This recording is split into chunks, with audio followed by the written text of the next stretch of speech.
But one of my single biggest takeaways when I was looking back at the things that got done versus the things that didn't get done is the importance of a forcing function, like having something out there that forces you to get something done. And so the stuff that got done were things that were leading up to events, and things that where we had a launch. If something is on a calendar, it has a way of getting done.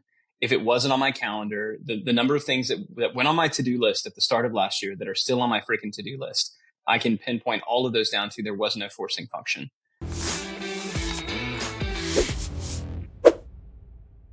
Hey everybody, Roland, Frasier, and Ryan Dice here with the wrap-up of 2023. Welcome to 2024 episode of the Business Lunch Podcast. Ryan, how you doing today? I'm doing fantabulous. It was a great holiday with the family, getting a little bit of rest as we often do, kind of taking off between Christmas and New Year's, like we talked about on the previous episode. This is kind of when I turn into my navel gazing whininess. But because we did an episode on it, I didn't this year for the first time ever. That's actually cool. I'm just generally kind of processing stuff without getting emotional about it. So I think it's good. I found that I can do that. You're being nicer to yourself. Yeah, being a little bit nicer. Being down at the beach helps. So I like that. Yeah, I know. It's like you can't think about what a failure you are in life when you're sitting at your beach house with your family, having a wonderful time away from your other wonderful house, and everything is pretty good. Well, I have every other year though. So, I know. Yeah. In my defense, I've managed to pull that off. I've managed to be that pathetic and that much to where yes, I've managed in spite of all the blessings and all the gifts to still be a whiny little wimp. But this year, not that. How about you? I generally am disappointed in the things that I didn't do and excited by the things I am. As we talked about last time, I continue to be more excited about the things that are coming than I am disappointed about the things. But what I wanted to do today that I thought would be fun is to talk about what did we learn from 2023. If we take a productive things that we can take away from 2023, obviously the biggest one for you is going to be to have a conversation about being a navel-gazing, whiny person at the end of the year, because then you won't be. But Let's start. What's one of your biggest? Let's just go back and forth a couple and see what we come up with. But what would you say your biggest or one of your biggest takeaways from 2023 are? Yeah, so in no particular order, and I think that this is important. But one of my single biggest takeaways when I was looking back at the things that got done versus the things that didn't get done is the importance of a forcing function.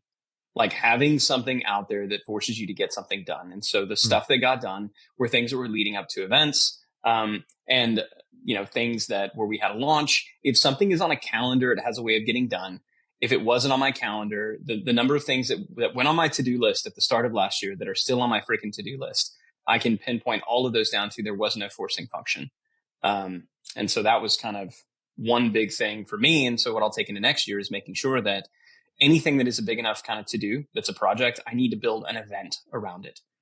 For me, there's got to be whether that is a physical event or some kind of a virtual event, but there needs to be some kind of event where even when it comes to personal stuff, I lost a bunch of weight leading up to this holiday function that my wife and I were going to, and it's because my tuxedo didn't fit. Literally, I had to wear a freaking tux. I hadn't worn a tux since COVID. And I went to put it on. I was like, this doesn't fit. There was an event where I had to wear it. It's I guess I need to lose. What do you know? Lo and behold. So forcing functions, AKA events, was a big lesson for me. What's one for you? That's really good. I think you and I talked about it. It did not work in my first try at it, but I know that that's because I didn't find the right people. But I've always, you and I, I'm very, very frustrated frequently about the inability to go faster.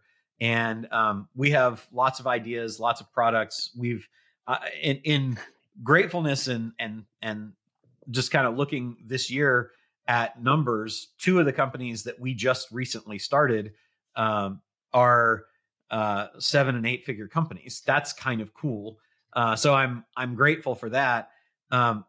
They could be a lot bigger, but they had multiple products and not separate marketing teams. And so I felt like a breakthrough was saying each value ladder needs a marketing team, needs its own marketing team. And to try to make that happen, we invested heavily. Right around July, when things started to slow down, we decided to add about $100,000 a month in spend.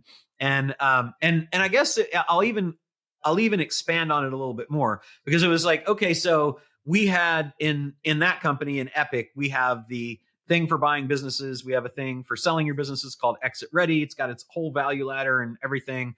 We've got an AI product that's basically, monetizing through AI and doing a bunch of those kinds of things. And we've got consulting for equity, which is how to get equity in companies that you consult with instead of just getting paid one time as a consultant. And all of them were being promoted kind of by the same team. The team didn't have enough resources. I was like, we need a separate marketing team for each of these. It's really unrealistic to expect that the one marketing team could do all of that. And not because like you could sell multiple products, but when you have a whole product lines, it just doesn't make sense. I think so that was like an insight for me to be more reasonable in my expectations of the people that are in marketing, as well as just like how to be a better business person.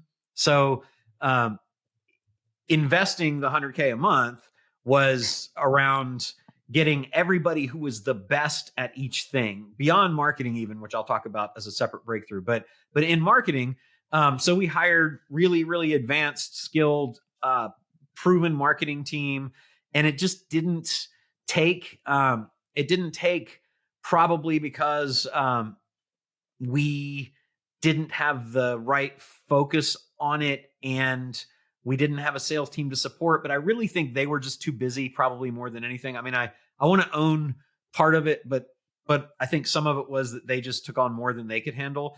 And then we hired another marketing team that basically just never started. They kept putting us off, and finally we're just like, this doesn't work. So what we're left with is we brought in a fractional CMO who's helping us with different things, and we're building marketing teams around each of those products. But I think that was a big deal for me, and I think it's going to help us. I think by the end of first quarter, we'll probably have that worked out, and that was a big help.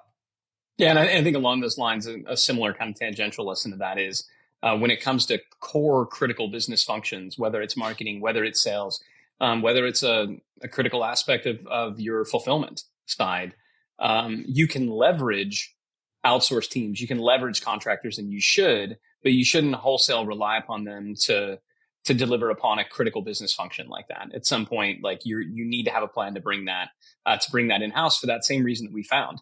If they're not 100% in-house, that means that they're not they're not singularly focused and dedicated to you either. They have other clients. And so I think that you can leverage these folks to buy additional, capacity, to get some redundancies, even to help you get started.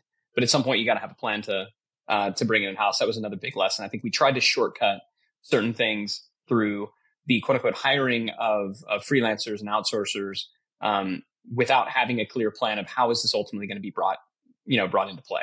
Another thing that was a big lesson for me this year is just, and every year it's relearning the same lessons, which is a little bit frustrating, but I think, it is what it is. It is just the absolute essential nature of the offer. The number of businesses that we tried to scale because they were pretty close, right? They were pretty close. Like we knew that the offer was pretty good. And so we were trying to do all of these things to increase sales, when at the end of the day, we had an offer problem. And so just going back to the well and saying, you know what, like this, we're throwing everything we got at this. It's not moving. It's probably an offer problem. If you're finding that what you're doing just isn't working, it's an offer problem. And ultimately, I think a big lesson that we learned this year that relates to offer is that what the market is buying right now, and this kind of speaks into, I know we're going to cover this later, like what I think is going to be a big theme into next year, but people want to buy certainty of outcome. More than anything else, they want to buy certainty of outcome. They're still investing, they're still spending, but they want to buy certainty of outcome. And so many of the offers that we had were big kitchen sink offers. You get this, and you get this, and you get this, and it's going to be all this amazing stuff.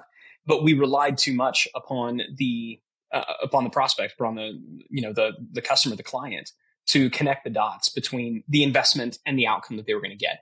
If we just say, you will have this certainty of outcome, even if the promise is smaller than what we were promising, even if the promise is smaller, conversion rates go up. And then ultimately, once you've demonstrated value, they'll invest more with you.